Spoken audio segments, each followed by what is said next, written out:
Add Excel Corpio, vectors 2, equations of lines, the vector equation of a line in 2D.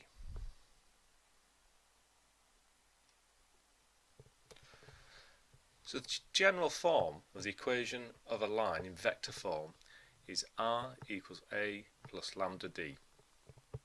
A is a position vector of a point known to be on the line. Lambda is a scalar value, which is a multiplier, or it's often called a parameter, and d here is the direction vector. So d is parallel to the line that we are looking at. So if we now consider what this line might look like,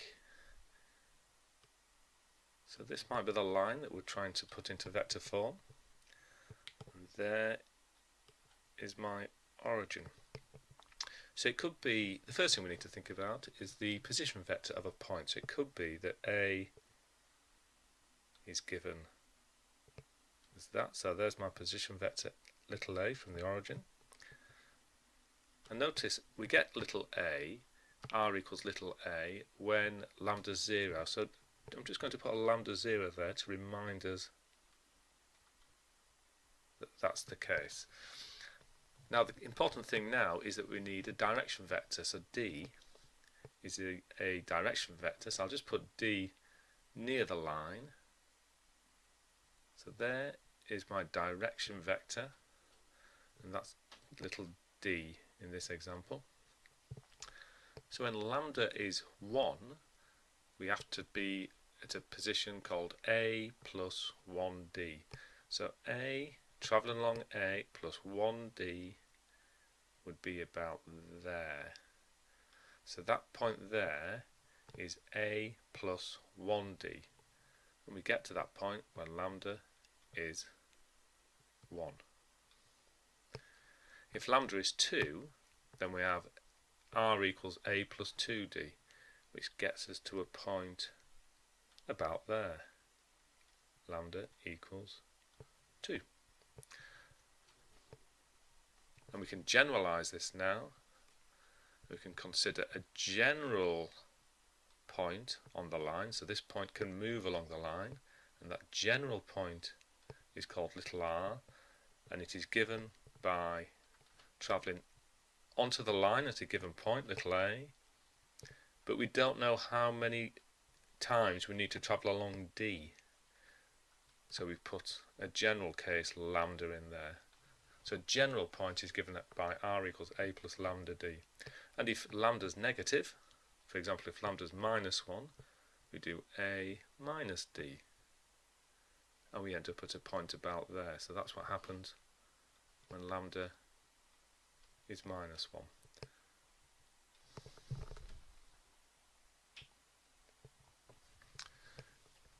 So in this problem, we're trying to find the vector equation of the line that passes through the given point, minus 3, 2, in the direction 2i plus j. So that's my given point on the line there. And we know that the direction, if I put the direction vector next to it, the direction of this line is the vector 2, 1. So there's my direction vector. So the general point on this line, which is called r, is we need to get onto the line from the origin. So we need to travel to the point minus 3, 2. So we need to travel along the position vector minus 3, 2.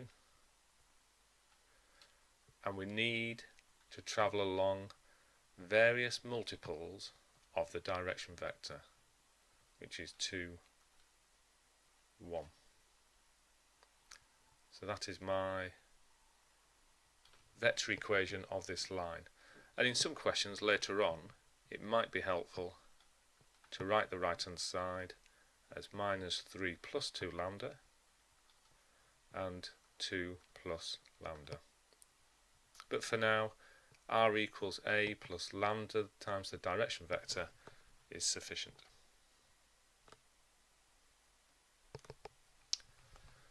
So here we need to find the vector equation of a line that passes through these 2 points, 3, 2 and 2 minus 1. and we know that 2 points will always define a straight line. So the first thing we need to do is to write down a known position vector of a point on this line. So I am going to choose my given point as 3, 2, and we need a direction vector, and the direction I've chosen is I'm going to go from this point to from the first point to the second point, so that would be 2 take away 3 and minus 1 take away 2.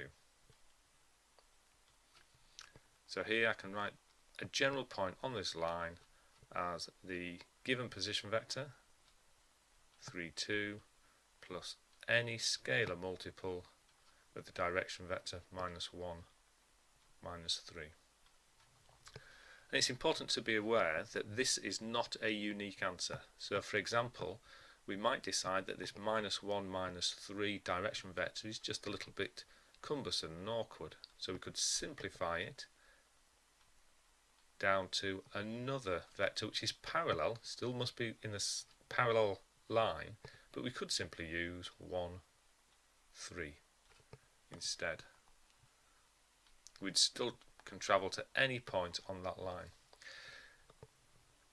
Because this answer and the first answer are not unique, it's worth being aware that there are many other answers. So for example, I could have taken my point on the line as 2, 1.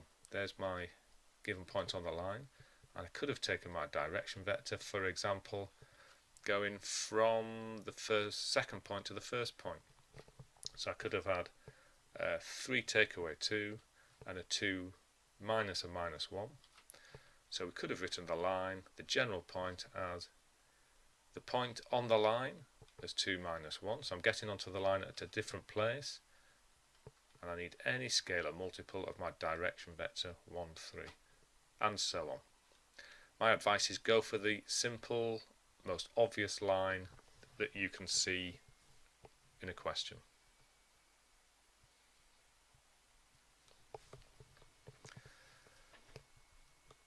So some properties of a vector line in 2D. The vector equation of a line r equals a plus lambda d, as we've seen in this previous problem, is not unique.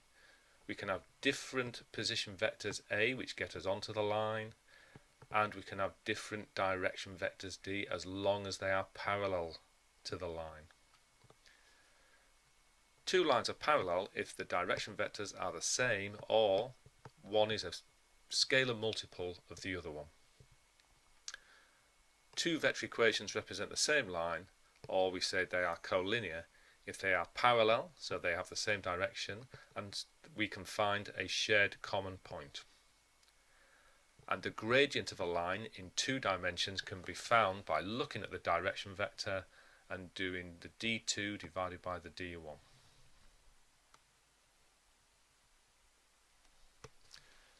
So in the next session we're going to be looking at the vector equation of a line in 3 dimensions.